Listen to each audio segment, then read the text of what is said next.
Cocaine Bear. Like I said before, I actually want to go see this movie. This whole rollout that she's doing, the whole being asked about Ray Liotta, and then again inputting your narrative, sowing your narrative right at the end of that answer, it ain't the way to go if you want people to go see your movie. Especially, yep, you guessed it, men. You got to let your work do the talking. Because this movie is an easy layup. It's an easy layup.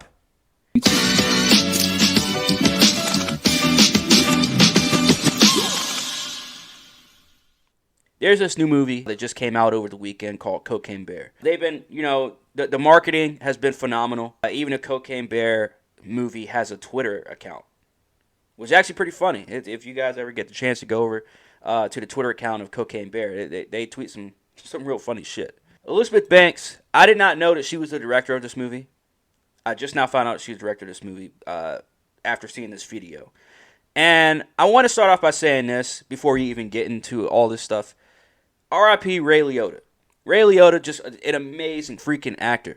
I thought he was especially good when he was playing a bad guy. Anyways, other than that, Elizabeth Banks, while being asked about Ray Liotta, she decides to, again, tie in her whole agenda of, pretty much, us females, we don't get enough attention. Us females, we have our backs against the wall, blah, blah, blah, while being asked about Ray Liotta. Again, R.I.P.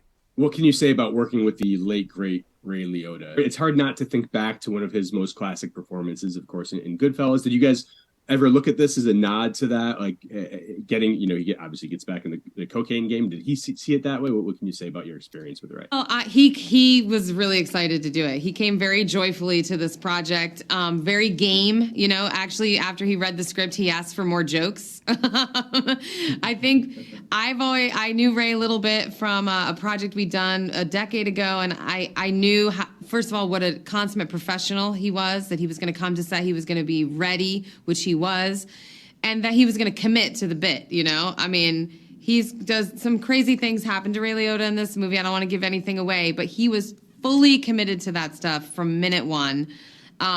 Everything from like the wig he wore to the clothes, he was just so game. I mean, I'm just so grateful that he blessed this movie, that he trusted me as a director. I've been told in Hollywood, I'm a female director. I wanted to make this has got a lot of action and CGI, and it's a very muscular, masculine kind of a project. And I've been told by people, I don't know if you can direct those things because I don't know if male actors will follow you. And I say to that, like, when Henry Hill follows you, you can make anything you want. So that was the gift that Ray gave to me. He gave me the confidence to know that I can direct anybody doing anything. See, here's the problem with this. And I want to be very careful with my wording, the way I say this. You guys realize what she just did, right? Being asked about Ray Liotta and then going right into, oh, yeah, but, he's proof that, men can be directed by women. Bro, what are you talking about? You're talking about stuff that the audience does not give a shit about. At all. And again, she's someone that continues to try and push their narrative into stuff. And then, how many times has Elizabeth Banks... And I want to let you guys know something, too. Elizabeth Banks is not credible. You want to know why she's not credible? Because she always makes these false claims. She always says, oh, look what happened a few years ago when she came at Steven Spielberg. So yeah, Elizabeth Banks apologizes for Steven Spielberg diversity comments. So she came at Steven Spielberg a few years ago, of course, on Twitter, a keyboard warrior, of course. And she tweeted out and said, I went to Indiana Jones and Jaws and every movie Steven Spielberg ever made. And by the way, he's never made a movie with a female lead. Sorry, Steven, I don't mean to call your ass out, but it's true. Not only is that not true, even if it was true, right? Even if Steven Spielberg didn't direct a female lead, why does it matter? Why is this a massive fucking issue? And then to not only call him out, but the way she did it. So not only is she doing all this on Twitter, but look at her wording. I don't mean to call your ass out. Like, fam, you're coming at me because you think I never directed a female lead before? You think I don't know how to be professional? Like she's acting like he never directed a female in general. Like, fam, what are you doing? So then, of course, she came back. She got hit with all the receipts, including The Color Purple, which was a perfect example to use. And so she came back out and said, oh, I'm wrong. I'm sorry. I apologize to Steven Spielberg. And you know how these celebrities do their walkbacks, right? So it's like an entire monologue. They'll explain to you their whole fucking life story. Then they'll go into the apology. And then after your apology, they'll say some shit like this at the end right here, where it says, those who have the privilege and honor of directing and producing films. So basically just giving everybody a whole synopsis of what their entire career field is. That's pretty much what it is. So if that example doesn't even work for you, I got another one for you. Let's go back to when she directed Charlie's Angels back in 2019. Y'all remember that whole fiasco? I might have even made a video about it. Deep in the archive, maybe. But back in 2019, this is like right before the pandemic, I remember when this happened. Because it was freaking hilarious when Charlie's Angels reboot bombed. And I mean massively bombed at the box office. And guess what Elizabeth Banks did? Blamed men.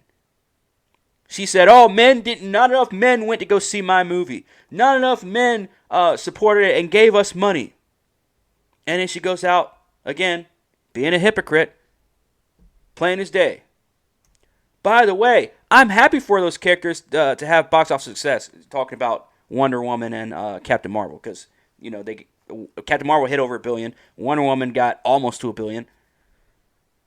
But she goes on to say, but we need more women's voices supported with money because that's the power. The power is in the money.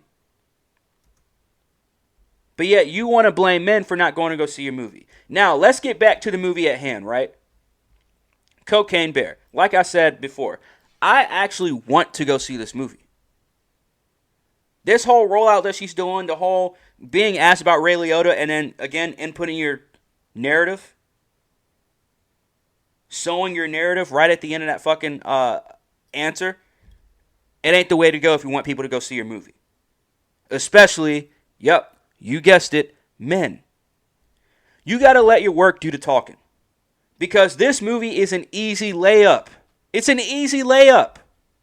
It's a movie about a bear that does cocaine and kills people. Fam, that's a layup. People are going to go see this movie. I'm sure when we get the box office numbers tomorrow, we're going to see that Cocaine Bear is probably the number 1 movie of the weekend in box office. Because Ant-Man, Quantumania was shit. I doubt that movie's going to have any kind of second weekend box office jump or anything like that. So that ain't happening.